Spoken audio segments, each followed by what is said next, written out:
Interkulturalne kompetencije su jako važne za rad sa izbjeglicama i ljudima sa migrantskim iskustvom. Uključuju kulturnu osjetljivost, znači da razumijemo i svjesni smo nekakvih kulturalnih razlika. Također pokazati razumijevanje prema tim kulturološkim razlikama, odnosno nekakav interkulturno uključiv pristup. Na posljedku empatija je uvijek bitna i empatija je ključna kod bilo kakvog rada sa ljudima. Želimo da svi naši djelatnici i volonteri budu kulturno osviješteni, da pokazuju empatiju kako bi ostvarili nekakvu učinkovitu komunikaciju i kako bi stvorili nekakav odnos povjerenja u kojima možemo im pomoći i oni mogu od nas slobodno se osjećati i tražiti pomoć.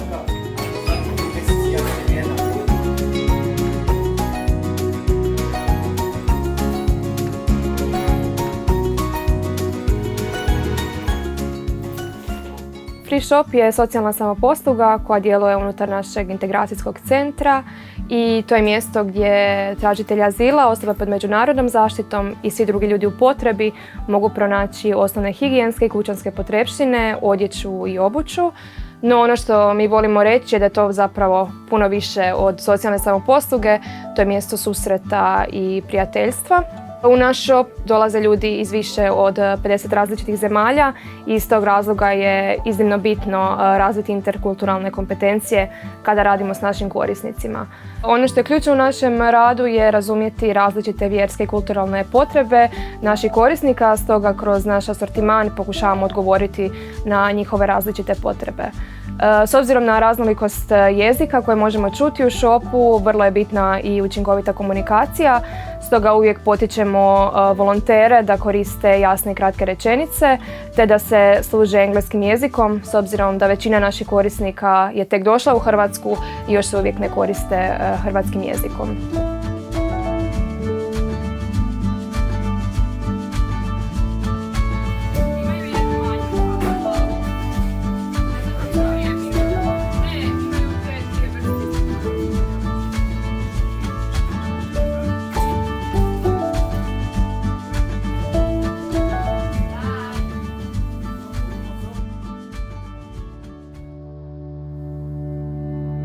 Početni tečaj hrvatskog jezika na A1 razini je jedna od stvari, odnosno jedan od programa koje u udruzi provodimo već dugi niz godina. Tečajevi se održavaju uz pomoć naših volonterki, odnosno učiteljica koje su većinom studentice kroatistike ili srodnih zanimanja, te one zapravo 3 puta tjedno održavaju tečajeve. Ono što je važno za njih, kao i za naše ostale volontere, da zapravo imaju razvijene interkulturalne kompetencije. Primjerice, kada govorimo o samom tečaju, tu je važno, naravno, prije svega imati empatiju i razumijevanje za razne situacije kroz koje ljudi prolaze, s obzirom da tečajevi traju od 2 do 3 mjeseca. Zapravo se tu mijenja ponekad i situacija s ljudima, odnosno neki odustaju od tečaja ili ne mogu redovito dolaziti ako pronađu posao ili slično. Osim toga imamo i primjerice neke prilagodbe u smislu za vrijeme Ramazana, ako imamo polaznike koji poste ili imaju neke svoje druge aktivnosti u to vrijeme, tu također onda prilagođavamo vrijeme tečajeva, primjerice da ne bude u vrijeme iftara, odnosno njihovih večera, nego nekada pomaknemo sat ranije ili kasnije kako bi zapravo svi polaznici mogli pohađati i dalje tečaj bez obzira na to. Autobus. Hotel. Neki od njih razviju i prijateljstva, ostanu u dobrim odnosima s učiteljicama, odnosno i dalje ih mogu povremeno pitati za neke savjete i slično. Tako da evo, to su uvijek osobe koje su stvarno spremne pomoći i koje su spremne razvijati svoje interkulturalne kompetencije i primjenjivati ih i tijekom volontiranja.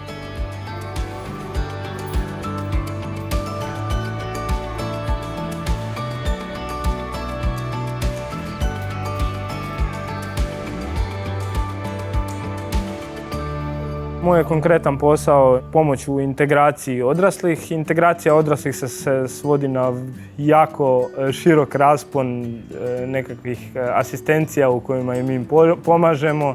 da li je to pomaganje kod ostvarivanja prava na zdravstvo, odnosno kod odlaska kod doktora, pomoć pri zapošljavanju, kod različitih administrativnih stvari, otvaranje bankovnog računa, nošenje sa nekom hrvatskom papirologijom.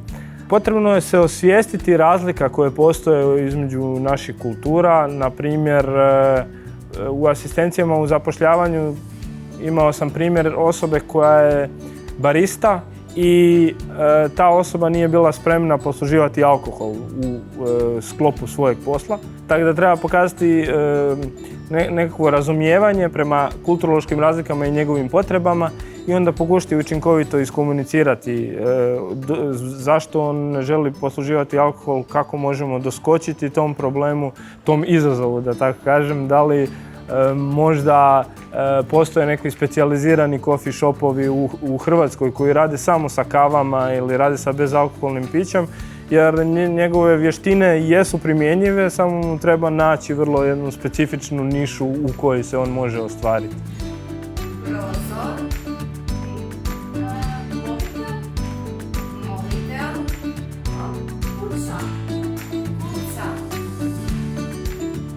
Kroz rad sa našim korisnicima i tijekom tečaja zapravo smo zaključili da su vizualni prikazi nešto što im svakako najviše koristi. Osim u samoj učionici koja je mala, ali uspjeli smo ju upotpuniti vizualnim prikazima različitim temama. To smo zapravo onda primijenili na ostatak prostora u kojemu imamo puno više vizualnih prikaza koji najavljuju neke naše aktivnosti i programe.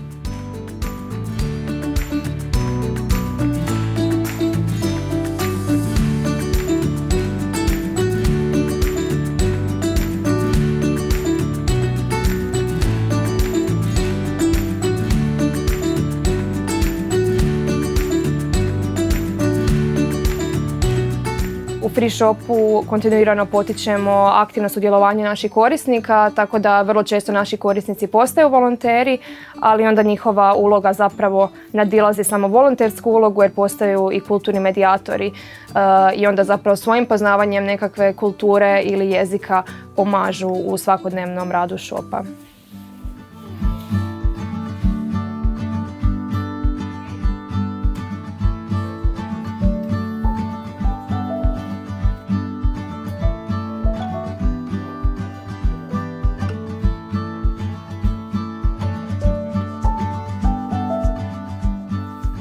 Ono što je bitno je da mi ne gledamo isključivo o tome kako hrvatsko društvo funkcionira, nego da budemo svjesni da postoje različiti običaji, različite tradicije, kulture i ponašanja koja su drugačija i koja trebamo prihvaćati. Jer to čini naše društvo bogatijim i interkulturalnim.